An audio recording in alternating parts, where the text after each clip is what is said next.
Hello everyone, this is Cameron Snow with Danomics.com. In this video, I'm going to be demonstrating how to use our Flows toolkit to help filter out outliers when you're generating maps. So let's get started.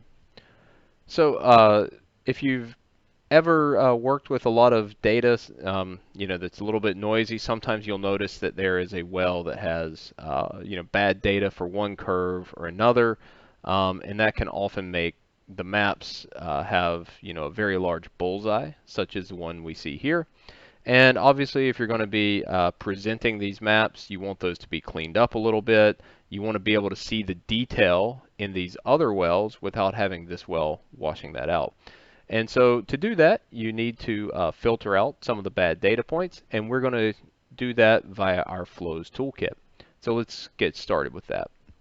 So what I'm going to do is I'm just going to create a new flow, and I'm just going to give this a name like Remove Outlier. Now you may want to give it a more meaningful name, what formation, what maps, etc. But for this demo, I'm just going to call it Remove Outlier. And then we're going to start building up our flow using a number of building blocks. So to get started, we're going to take log input, and we're going to add that block. And what we'll do is we'll select the relevant log database. We'll tell it, in this case, we want to use all the wells. And whenever we have a log input, we follow that up with a CPI log calculation.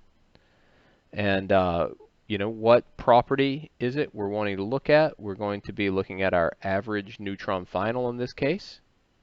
We're going to generate points, and we're going to generate one set of points per curve and for each zone.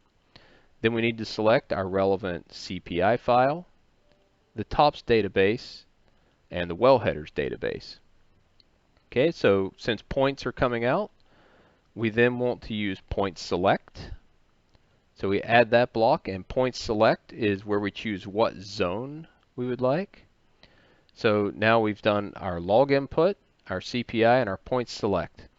Okay, so if we were to make a grid right now, that grid would have that large errant value in there that we saw in our map, but we want to remove that outlier.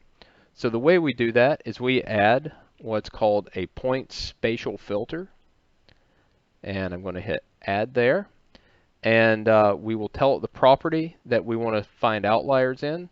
And I'm going to say, all right, look at the 11 closest wells, and then we give it a outlier ratio. So what this does, it measures the P25 and P75 of both of our data set, and then the outlier ratio will say, okay, if it's outside of 1.1 times that amount, we'll then filter that value. And so now we've got our filtered points, and we're going to want to grid those up. So that is going to be points to grid. And then finally, we're going to want to write that grid out to a file. So that will be a grid output block. So in points to grid, we choose the property that we want to grid and the method that we want to use. I'm going to say auto, but you could set this to Kriging or inverse distance, whichever method you like. And then in the grid output, we need to give this a name, and I'm going to call it average infi final. Then we just hit the run button, and it'll go through the normal process of initializing, running, and then finish. So just to review this, we started with log input, where we gave it the relevant log database, and we told it to take all the wells.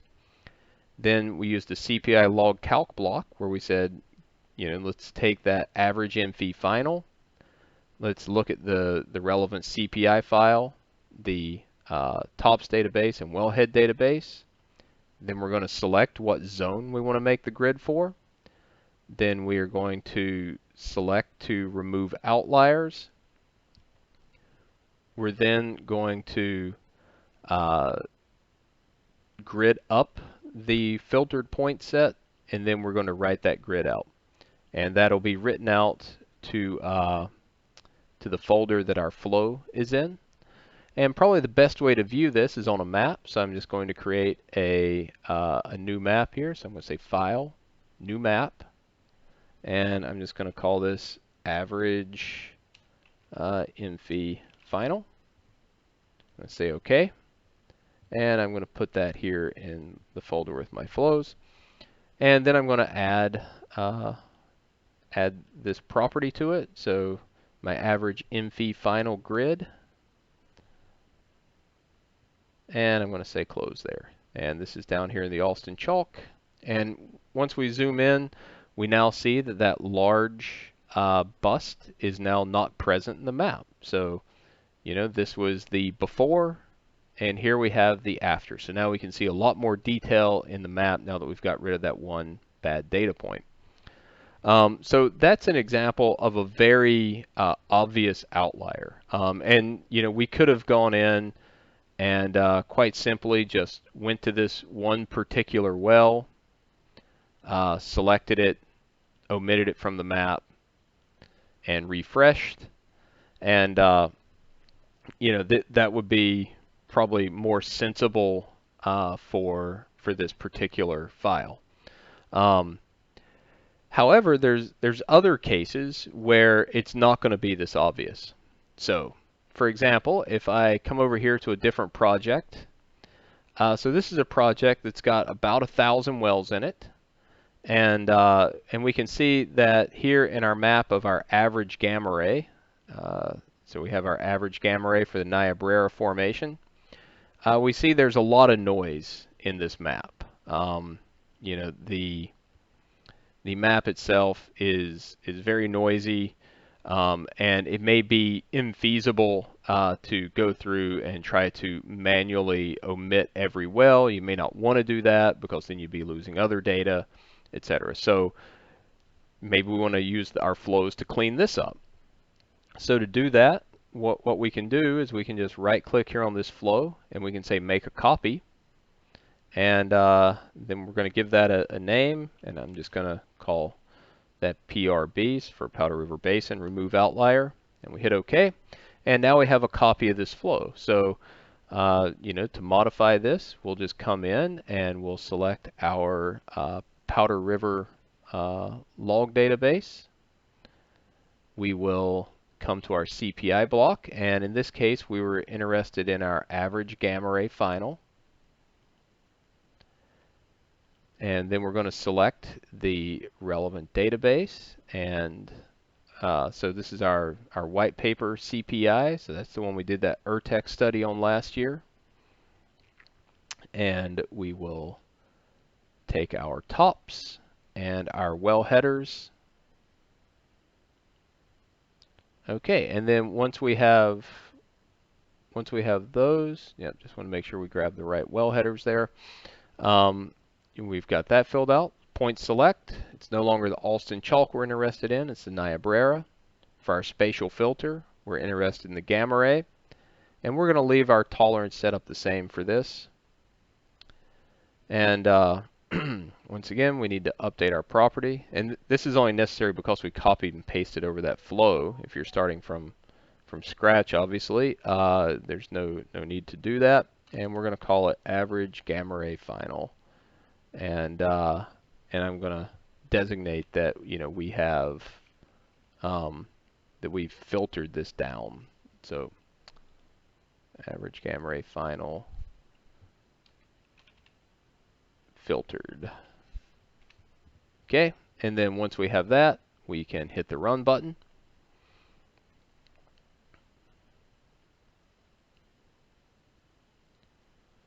And once again, this will go through initializing and then running. So let's just review our blocks again. So we start with the log input, where we select our relevant log database. Then we use our CPI log calc to select the curve that we're interested in and the relevant CPI file, tops database, and well database. We then choose the zone that we want to make that grid of. We then set up how we would like to remove the outliers on that grid. Then we actually have the gridding process itself, and then the grid output. And like I said, this project has around about 1,000 wells in it, so it'll take just a couple of minutes to run, and we're currently at around 35%. Okay, and now we can see our flow is finished running, and now we have this new average gamma ray final grid. So to display this, let's just create a new map. I'm going to File, New Map, and I'm just going to call this average gamma ray final. I'm going to hit OK there, and I'm going to put this in the folder with my flows. And I am now going to choose to display the property, and I'm going to select that grid that we just made. And now when we zoom in here, we can now see that we have filtered this map down quite a bit. If we compare that back to the original, here in the original you can see a lot more noise, a lot more outliers here, and so we can see that that has been cleaned up quite a bit. There are obviously still a few busts in here, and to try and handle that, you can go in and you can change the tolerances on the map, or you could also consider adding a smoothing step to the end of it. So that is how you perform points filtering on a map. Just to review that process, you start with log input. You then run a CPI log calc block, selecting the curve that you want, as well as the relevant CPI file and databases. Choose the zone that you would like to do your gridding on. Establish how you would like to identify and remove outliers. Choose the method that you would like to use for your gridding. And then finally, output your grid and give it a name.